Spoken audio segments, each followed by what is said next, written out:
Hello everybody, welcome to Pixelike News. This is a spiritual successor to Pixel World's news, of course. And instead of just covering one game, for now at least, we're just going to be covering basically every Pixelike. I was thinking about maybe changing the colloquial term of sandbox MMO to like world-like, so it includes Nexus Station, but you know what, I'm just going to say Nexus Station is a Pixelike too. Pixelike sounds better than a world-like, and it also sounds more like Pixel World, so hopefully that helps with people seeing the video somehow.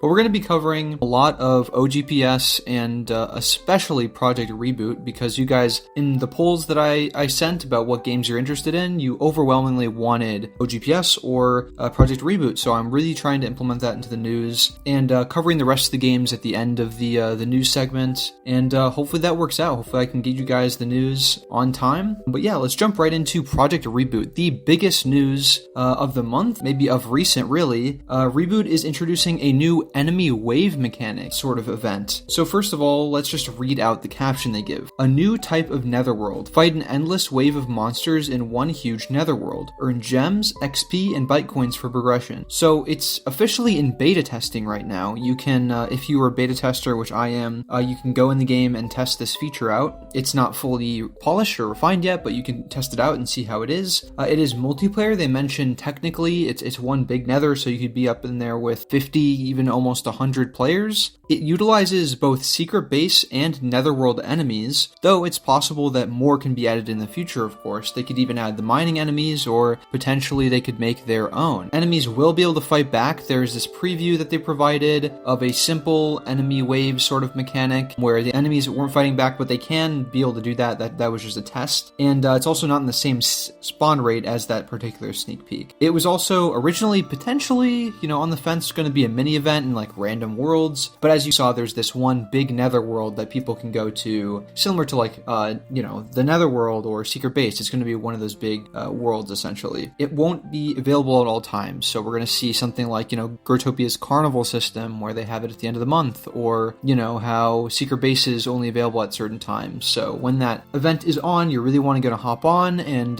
try it out. I think it's going to be really fun. Harkens me back to like, Call of Duty Zombies, or, of course, there's a ton of different wave-based sort of games, and Vampire Survivors, I think, just endless enemies. But yeah, it's a pretty exciting game mode. I would love to have this in this sort of game and to grind it. It sounds like a lot of fun. In the beta testing wing, we're told again that it'll be the big nether, so it's a one big place, and we'll use large red scrolls to enter, so it's another like scrolls based sort of system, which makes sense. We've had entry fees for all of these sort of things.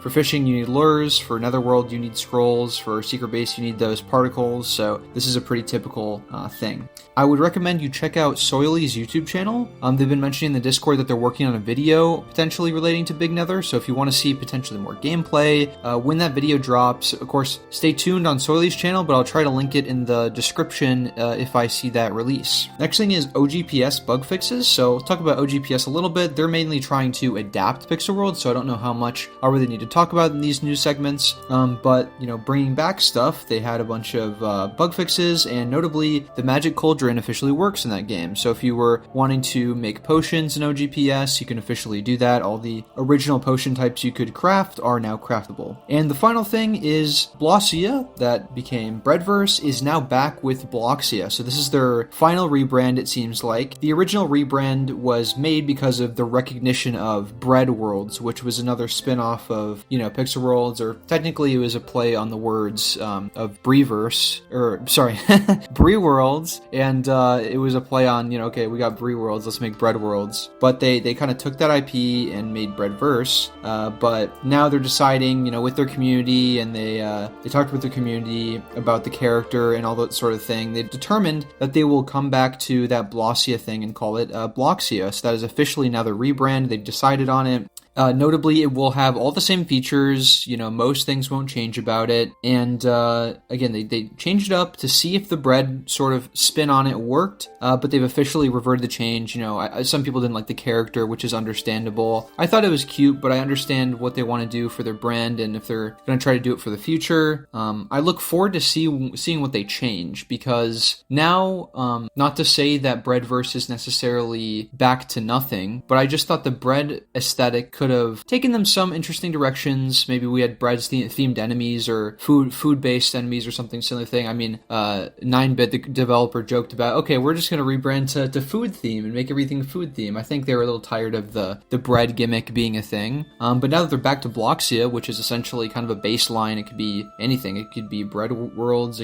Not Bread Worlds. Gosh, everything's so complicated. So many games. It's kind of baseline like Retopia or Brie Worlds or Pixel Planet or, Pixel Worlds, whatever. They're kind of at that base level again. They don't have a super unique character, so I think they're really going to have to build up from the ground and try to make some interesting features that really distinguish them from other games. And that's going to be certainly a challenge. I'm really interested to see what they do with that game. And I really hope there's more news in the future. That was really all I could gather. But yeah, that's the main things. Personally, I want to know what kind of games, now that you guys have seen this news segment, would you like me to cover? Obviously, I'm not going to do like Minecraft or something, but Pixelike, Worldlike, these sandbox MMOs, what would you be interested in seeing? Would you want me to cover more Nexus Station stuff? Or I didn't see a lot of love for Crystal Realms, but I have a lot of love in my heart for Crystal Realms. I'd love to play it on the channel. I think because I haven't played it on my channel, people weren't too excited. That community doesn't know about me too much yet, but I'd love to know if you play Crystal Realms or what you think. And yeah, I'm going to keep covering definitely the Pixel Worlds, private servers or remake games, of course, Reboot and OGPS, and then, of course, Bloxia now. So thank you so much. Have a good one. See ya.